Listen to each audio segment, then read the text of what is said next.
luego de que el Senado de la República aprobara el primero de 4 dictámenes de las primeras leyes secundarias sobre la reforma energética en relación a hidrocarburos, inversión extranjera y minería de asociaciones público-privadas, surge en la opinión pública la necesidad de debatir algunos puntos claves de la nueva ley. Uno de ellos es la fractura hidráulica del subsuelo o fracking, como también se le conoce. Esta técnica consiste en la extracción de gas que está atrapado en las rocas y para ello es necesario perforar la tierra hasta 5 kilómetros de manera vertical y de 2 a 5 de manera horizontal. Se inyecta agua con arena y algunos químicos.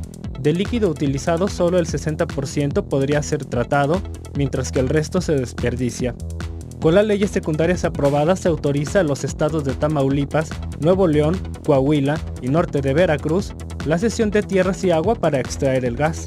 Al respecto, asociaciones ambientalistas organizadas en la Alianza Mexicana contra el Fracking aseguran que los senadores tomaron una mala decisión porque en países como Francia, Bulgaria, Alemania e Irlanda se demostró que esta técnica de extracción de gas tiene un impacto ambiental negativo y la inversión es más que las ganancias obtenidas. De eso, del gas shale que se extrae con la técnica del fracking y también cómo va a cambiar la manera en que se expende la gasolina y si eso le va a pegar a usted en el bolsillo de manera positiva o negativa, platicamos esta ocasión aquí en Ángulos y nos da mucho gusto dar la bienvenida a un compañero de pantalla, pero que hoy viene con otra cachucha, con otra camiseta. Pablo González, bienvenido. Ricardo Salazar, muchas gracias por invitarme, David.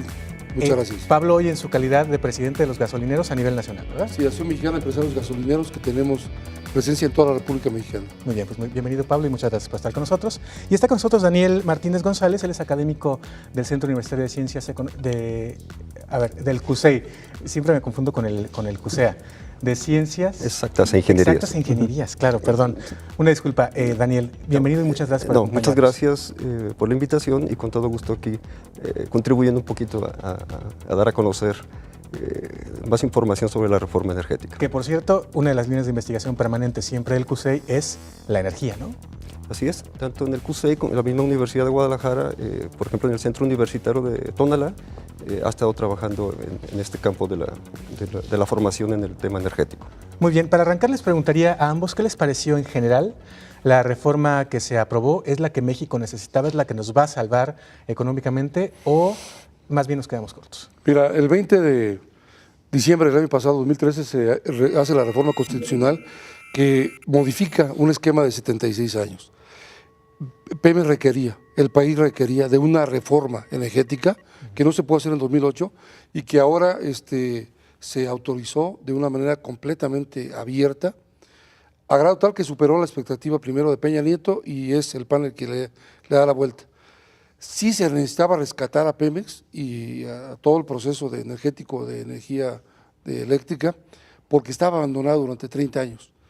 En el caso de la refinación, las refinerías, hay 6 en el país, en Estados Unidos hay 160 refinerías, estas 6, la última se hizo hace 30 años, cadereita. Entonces hay un rezago tecnológico de infraestructura que era necesario reacondicionar. Pero el problema está en que de la cadena productiva del petróleo, que es desde la exploración, extracción, refinación, transporte, almacenamiento, distribución y comercialización, toda esta cadena productiva, se dejó extracción y la exploración para que lo maneje el Estado mexicano a través de 4 contratos. Y todo el resto, desde refinación hasta la última gota de gasolina, se abrió a libre mercado.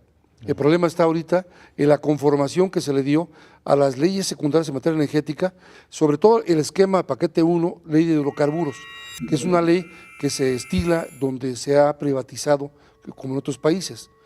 Ahí es donde está la divergencia ahorita de que no fue bien elaborada, se redactó en otros lugares, hay muchas contradicciones y sobre todo lo que originalmente presentó el 30 de abril Enrique Peña Nieto como propuesta en la ley de hidrocarburos era dar un plazo hasta el 2020 para liberar los precios de gasolina, dar un plazo para que Pemex pudiera importar combustibles, dar un plazo para que el precio de la gasolina, que la fija del Estado mexicano, es una potestad que tiene desde hace 70 años, se pudiera modificar a libre mercado. Toda esta transición le llamó Peña Nieto régimen transitorio, un capítulo, y se dijo de los plazos en el artículo 16º transitorio. Pero lo adelantaron, ¿no? Ahora los diputados, porque no se les haga bolas el engrudo, y para consolidar esta reforma constitucional, la adelantan y querían que empezara el 2015 la apertura total. Wow. ¿Cuál es el riesgo, Ricardo y Daniel? Sí.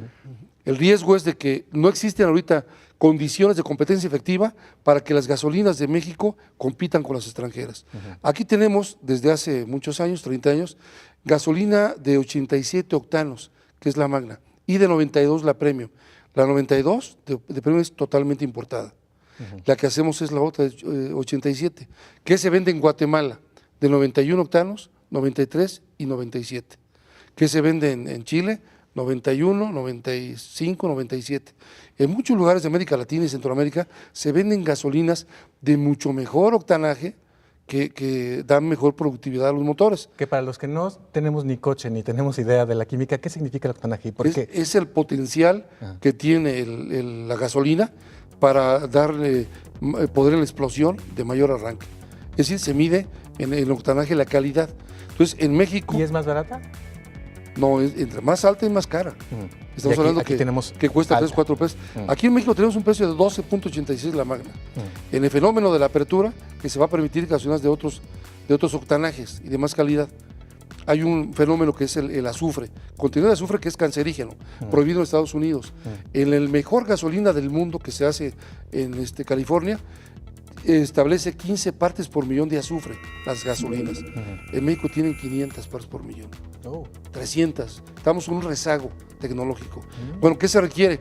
Que se actualicen esas refinerías, pero ahorita lo que se aprobó es que entren las extranjeras y se vendan de 97 octanos, las caras, que van a costar 20 pesos el litro, van a costar más caras, para que el público las pueda consumir, pero el problema es de que se va a rezagar.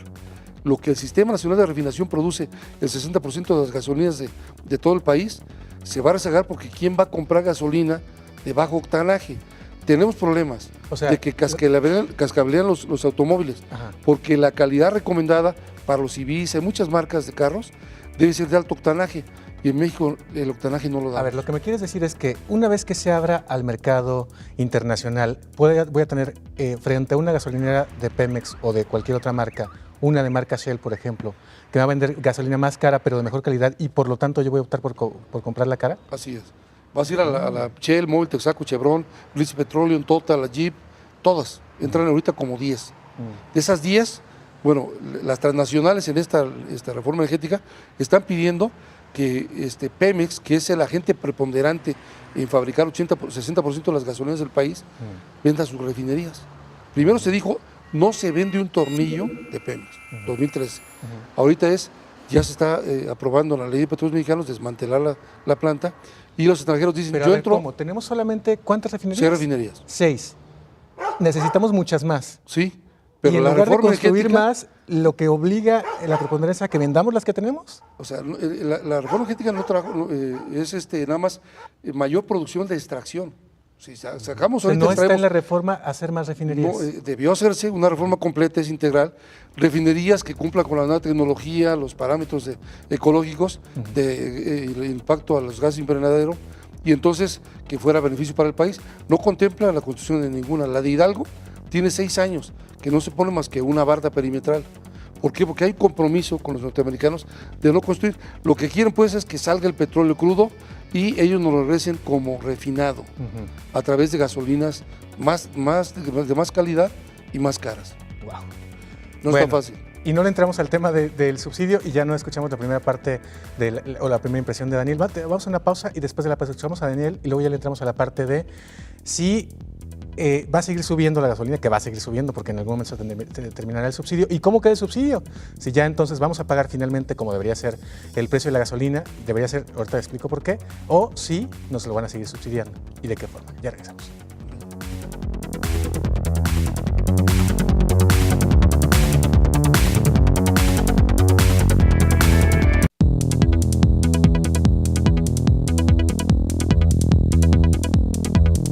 Cuando la sociedad en general habla sobre la reforma energética, es frecuente escuchar el tema del costo de la energía y de combustibles en México.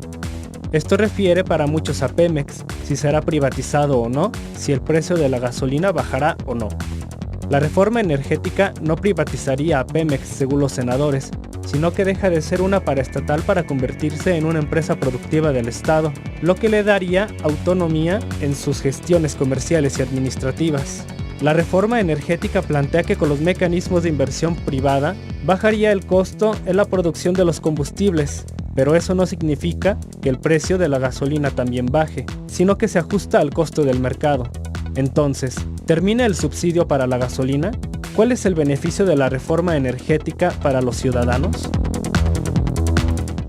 En un momento lo comentamos porque también tenemos que hablar con Daniel acerca de las otras dos posibilidades. ¿Cómo queda la Comisión Federal de Electricidad con esta reforma? Bien, en estas propuestas de reforma energética, el esquema de Comisión Federal de Electricidad ahora pasa a ser una empresa productiva, de modo de que ya no sería la empresa que genera y comercializa la electricidad, es decir, se crea una ente independiente, descentralizada a partir del Centro Nacional de Control de Energía, de modo que este centro comercializaría la electricidad. Es decir, Comisión Federal se convierte en un generador de electricidad, pero así también otros productores independientes, privados, pueden generar la electricidad, y entonces este centro busca cuál es la electricidad más económica y entonces ya ofrece esa electricidad al sector, ¿no? Y así como en las gasolinas platicábamos que va a cambiar eso de que ya le compro todo a Pemex y le puedo comprar a Shell, a British Petroleum y a otras, en el caso de la energía eléctrica, ¿va a suceder algo parecido? ¿Yo le puedo comprar la energía a otras empresas o seguimos dependiendo de CFE? Mira, ya hay empresas que generan su propia electricidad, muchas de ellas están en la Ventosa, en Oaxaca, donde con energía del viento, energía eólica, generan electricidad más barata que la que produce Comisión Federal de Electricidad. Y ya mediante algunos esquemas de porteo y de figuras de autoabastecimiento, usuarios, sobre todo grandes consumidores de electricidad, pueden adquirir en ese mercado esa electricidad más barata. Entonces, ahora, sin embargo, con estos cambios, ya este centro puede distribuir, comprar la electricidad más económica y comercializarla. Se va a crear un mercado eléctrico, como en otros países. Claro. Ahora, en el caso del recibo, ¿se va a reflejar eso? Es decir, ¿voy a tener luz más barata? Mira, es posible, vamos, se había hablado la posibilidad de dejar solamente el subsidio a usuarios domésticos marginados, tanto rurales como urbanos. Sí, de hecho en su momento el PAN lo impulsó, ¿no? Que se acabe el subsidio para todos. Sí, pero no, el usuario doméstico, excepto el doméstico de alto consumo, todos los demás siguen con cierto subsidio. A nivel industrial el subsidio es mínimo, porque bueno, ellos tienen otro orden de consumo, ¿no? Claro. Entonces, seguirá subsidiado. Lo que sí, mediante este famoso gas de lutitas, que es un gas más económico, la electricidad generada con este gas puede ser más barata. ¿Qué es el gas shale o no? Sí, es el mismo. Que se produce con la técnica de fracking que veíamos. En efecto. Y ahí pues está también uno de los centros de la crítica en lo que se refiere a la electricidad, porque dicen que en realidad a la hora de usar el agua la vamos a contaminar mucho más que lo que nos va a beneficiar en términos energéticos, y que el agua, pues igual que el petróleo, no es un recurso renovable, sobre todo el agua dulce. Sí, yo veía en la cápsula previa sobre esta oposición a esta técnica de fracturado con agua, por la contaminación que puede implicar, por un lado el alto consumo de agua, pero sobre todo por el contenido de algunos compuestos que pueden ser contaminantes, ¿no? Sin embargo, hay que reconocer que México produce la mayor parte de su electricidad con petróleo, y por tanto las emisiones contaminantes son muy altas. Es decir, por cada kilowatt hora que el mexicano consume de electricidad, se emiten al medio ambiente cerca de medio kilo de CO2, de dióxido de carbono equivalente, ¿no? Entonces, con este gas, es un gas metano principalmente, es un gas limpio, es decir, la generación de electricidad emitiría menos contaminantes. La generación, más no el resultado final. Habrá que ver en el O sea, está buenísimo la paradoja porque dejamos de contaminar la atmósfera, pero vamos a contaminar el subsuelo. Bueno, entre los riesgos que se habla es esa contaminación de los mantos freáticos, la posibilidad de ocasionar cierta actividad sísmica, vamos, en esos lugares donde se estaría practicando esta fracturación. Pero es una tecnología muy económica, es decir, ese gas que se obtiene es un gas muy barato, que de hecho ya México lo importa, sobre todo en Tamaulipas, en Nuevo León, proveniente de Texas, ¿no?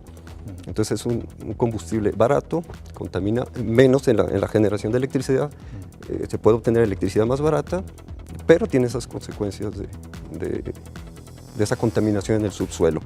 En la cápsula se mencionaba que países como Francia se ha opuesto, pero bueno, hay que ver el caso particular de Francia, donde la mayor parte de su electricidad es con energía nuclear, que es una energía muy barata. Pero todavía más peligrosa, ¿no? Bueno, Francia nunca ha tenido ningún problema nuclear. Y uno de los problemas que tiene México es la alta dependencia de los hidrocarburos.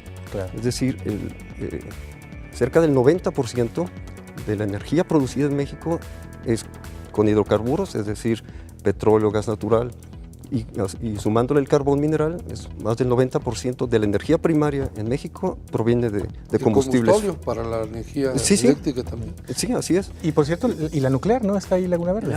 Sí, pero la poquitito, pues. representa poco más del 1% de la energía producida en México es la nuclear.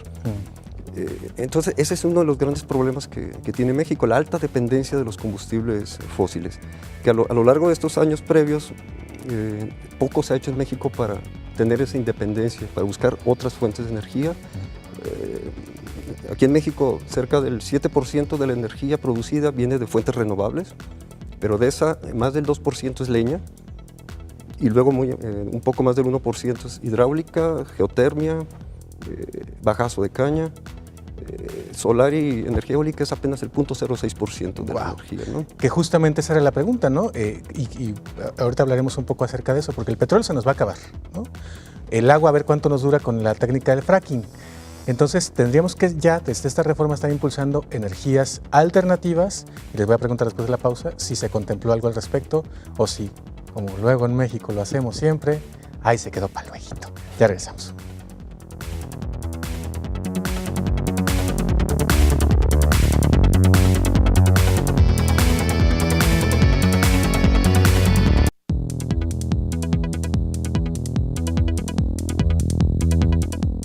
Para algunos críticos sobre la reforma energética en México, el tema olvidado es la energía sostenible, o sea, la que satisface las necesidades de las sociedades sin que se ponga en riesgo el medio ambiente y sus recursos naturales.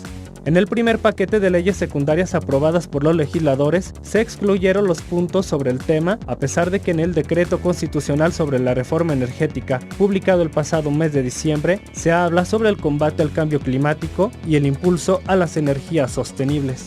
En resumen, los legisladores discuten leyes secundarias sobre hidrocarburos, minería, geotermia, áreas naturales protegidas y la creación de la Agencia Nacional de Seguridad Industrial y de Protección al Medio Ambiente del sector de hidrocarburos, es decir, a final de cuentas no se habla sobre la producción de energías sustentables.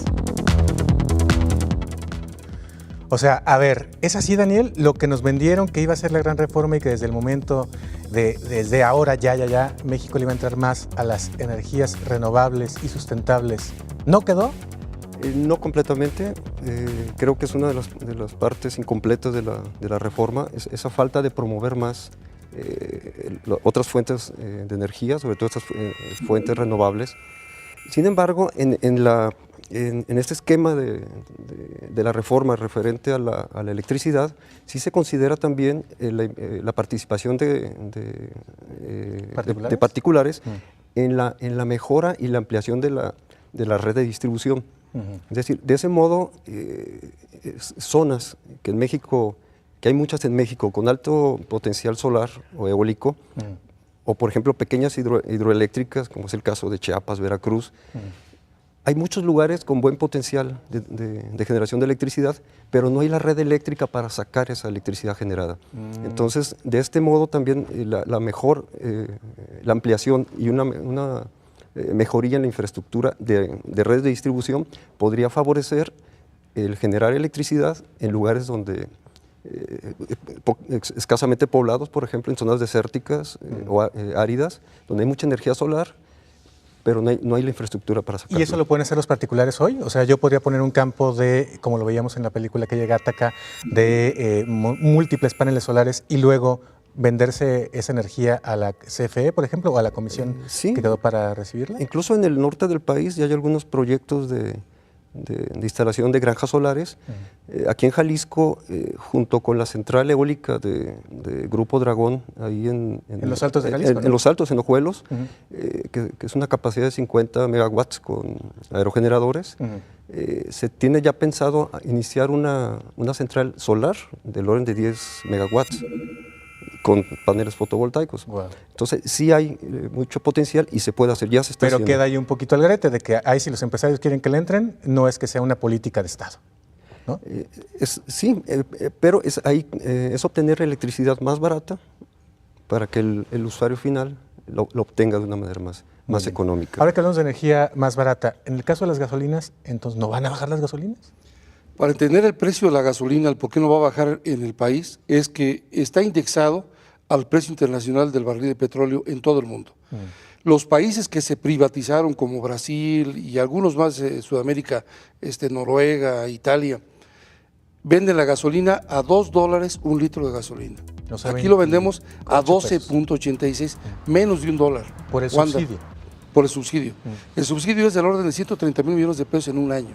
¿Que que en un con- litro cuánto sería? En un litro sería subirle 2 pesos el litro, de 12,68 a 14 pesos, el retiro subsidio. Y habrá que entender también que la composición del precio de un litro de gasolina magna, diésel o premium, es la suma de los impuestos. La cuota de combustible fósil que no pagan en Estados Unidos, la cuota del impuesto especial de producción y servicio que no lo pagan allá, la cuota estatal de los 36 centavos que está desde 1938 a la fecha. El IVA allá en Estados Unidos es del 6 o del 8% según el estado. Aquí es del 16%. Todos esos factores impactan el precio de la gasolina y el costo del producto trae el 71.5% de derechos de hidrocarburos que se pagan a la nación. Wow. Entonces, cuando tú vas a la gasolinera, no vas a consumir gasolina, vas a pagar impuestos, porque de los 12.86 es más de impuestos y derechos de hidrocarburo que de la gasolina misma. Pero eso es un fenómeno mundial, o sea, en donde quiera se hace este fenómeno. Aquí lo problemático es, con esta liberación de precios al mercado, que se va a dar en 2 años, la gasolina en México va a costar 20 pesos o arriba de 20 pesos. Por el precio internacional, porque cada vez hay menos petróleo, va a ser más caro, y porque ese cóctel de impuestos Hacienda no lo puede quitar. Te digo números. Extraemos 2.5 millones de barriles diarios. La mitad se va en crudo a muchas partes del país. Estados Unidos ya no quiere, ahorita. Y la otra, las refinerías. Ese producto de las refinerías que se manda de petróleo refinado es la parte importantísima de lo que recauda Hacienda para que el país se mueva. Si hay un quebranto en los precios, el que va a sufrir es Hacienda y el Ejecutivo Federal. Por eso propuso Peña Nieto, propuso que hubiera un lapso hasta 2020. Y ahora los legisladores, que no van a batallar con los pagos de Hacienda y manejar el país, lo han adelantado, pero por cuestión política, porque quieren reventar a Pemex, que Pemex en la apertura se revienten las refinerías, y entonces ellos van a salvar a México. Que ahí justamente ese es el riesgo. Te quería preguntar 2 cosas. Primero, ¿cómo queda el sector gasolinero? Es decir, ante la entrada en vigor de la reforma que pueda llegar cualquiera, Shell, British Petroleum o quien sea, a ponerte una gasolinera enfrente, ¿cómo va a quedar el sector?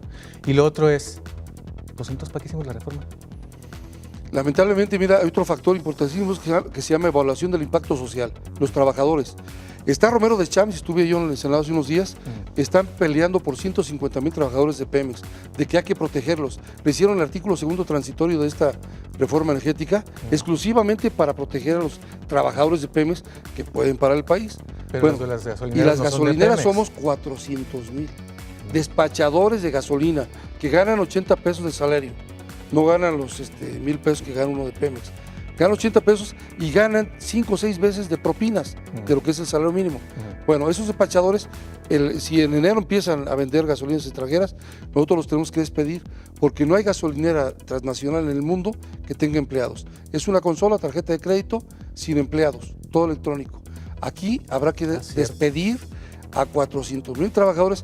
Bueno, si están llorando por 2,000 de la petroquímica Mexicam de Veracruz, que no los pueden ubicar, lo del ESME, que también tiene un problema, ¿cómo le van a hacer para remediar el asunto de 400,000 trabajadores que tienen derechos laborales y derechos humanos que merecen un respeto?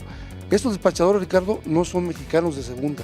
Los de Pemex son de primera, deben tener el mismo respeto en esta reforma. Se los dijimos a los senadores, dijeron, córrenlos. ¿Cómo correr a 400,000? Bueno, ese reto hay. Una última pregunta, Pablo. Las gasolineras que lleguen, Shell, British o las 10 marcas que dijiste, ¿van a pagar esos mismos impuestos? 30 y tantos centavos para el Estado, tantos para el IVA y no sé qué, todo eso. Se paga una ilusión de que esto dicen, ya pagué impuestos en Estados Unidos. Y aquí la traigo a vender y les cobran una cantidad mínima. Nosotros exigimos y pedimos en esta reforma energética que los extranjeros que vendan sus gasolinas en el país y que son los que aportan, la Universidad de Guadalajara se hizo con el 33% o el 40% del producto del petróleo, como todas las universidades del país y escuelas primarias. Bueno, queremos que el extranjero que vende un litro de gasolina pague lo que pagan los mexicanos durante 70 años, los mismos impuestos, los mismos derechos, que paguen su impuesto del fósil, porque si no lo pagan, el que va a sufrir es Hacienda. No, y claro, y los que vamos a sufrir somos todos, porque ¿de dónde vamos a tener un gobierno como el que tenemos? Vamos a subsidiar nosotros a los extranjeros. Claro. Pues el subsidio lo van a quitar, pero quitar el subsidio va a subir a 20 pesos el litro de gasolina. Oye, pues el tema es amplísimo. Muchísimas gracias, Pablo. Muchísimas gracias, Daniel. Esto es apenas un poco tratar de bajar al consumidor o al usuario final la reforma. Pero por supuesto que seguiremos discutiendo cada uno de estos temas en las próximas ediciones. El lunes se resuelve en la Cámara de Diputados. Ahí se revisa por última vez.